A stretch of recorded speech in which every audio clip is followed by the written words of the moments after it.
This week we are raising awareness about domestic violence. In a shocking case out of Ontario County, Maria Shirilli's ex-husband Walter Russ was sentenced to 30 years in prison for stabbing and shooting her. Maria hopes her experience can be a warning to others. Some of the pictures you're about to see are graphic. News 8's Caroline Tucker has a story you'll see only on 8. In the midnight hours of January 22, 2011, Maria Shirilli's world changed in a heartbeat. Her ex-husband Walter Russ made an unexpected visit to her home. He just busted a door in and shot the gentleman that was there from across from the door, and then he came and got on top of me and started shooting me. The shots. I figured I'm going to die, so I'm asking God for forgiveness and saying my prayers for my children. I realized after the second bullet that I was still alive because I smelled the gun smoke. So I knew I was still alive. Maria says she tried to dodge the bullets, the knife, and Walter's punches. I felt every bullet and every stab. I felt the burn. I felt it all. What kept you fighting? My kids. My kids. It would have been so much easier and less painful if I just closed my eyes and died. Maria says she pretended she was dead. Walter left. Police caught him in 15 minutes. Her son found her bloody and beaten in the basement. She was alive. I've never seen a case where someone survived something this brutal. James Ritz is the assistant district attorney in Ontario County. I don't know that there's any way you fix the way Walter Russ thinks. I don't know that there's a way you fix the way Walter Russ views women, views Maria in particular. Ritz helped bring Maria's case to court. He says it's the ultimate story of domestic violence. When these guys say they're going to kill, we need not to take that lightly. Walter was a convicted felon for welfare fraud, and Ritz says he had a history of domestic and drug abuse.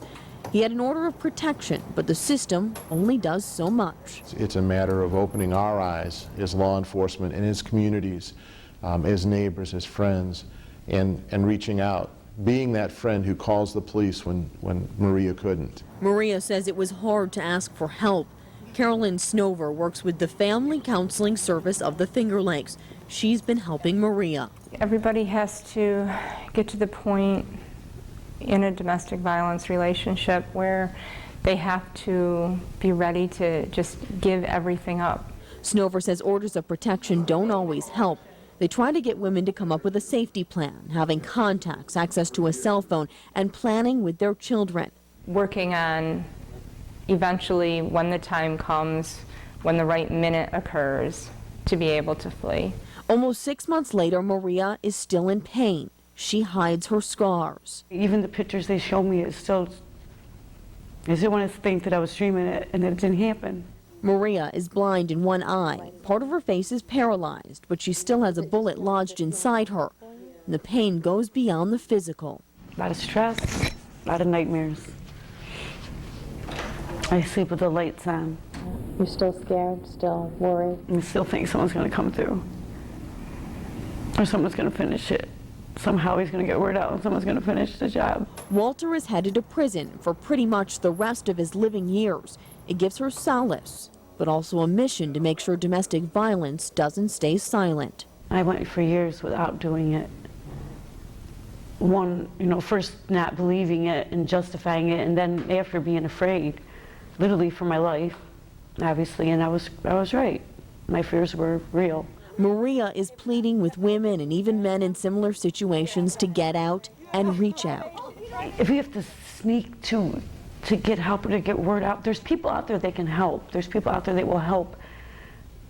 But you have to be able to be strong enough, brave enough, and to tell and to ask for help.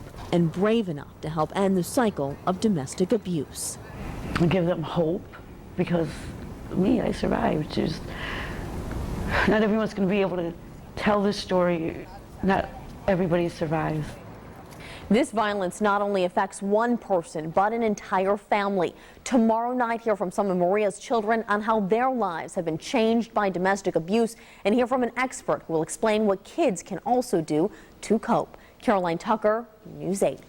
If you or someone you know is a victim of domestic abuse, there are many ways to get help. We have a link to resources throughout our region in our website. Just go to rochesterhomepage.net.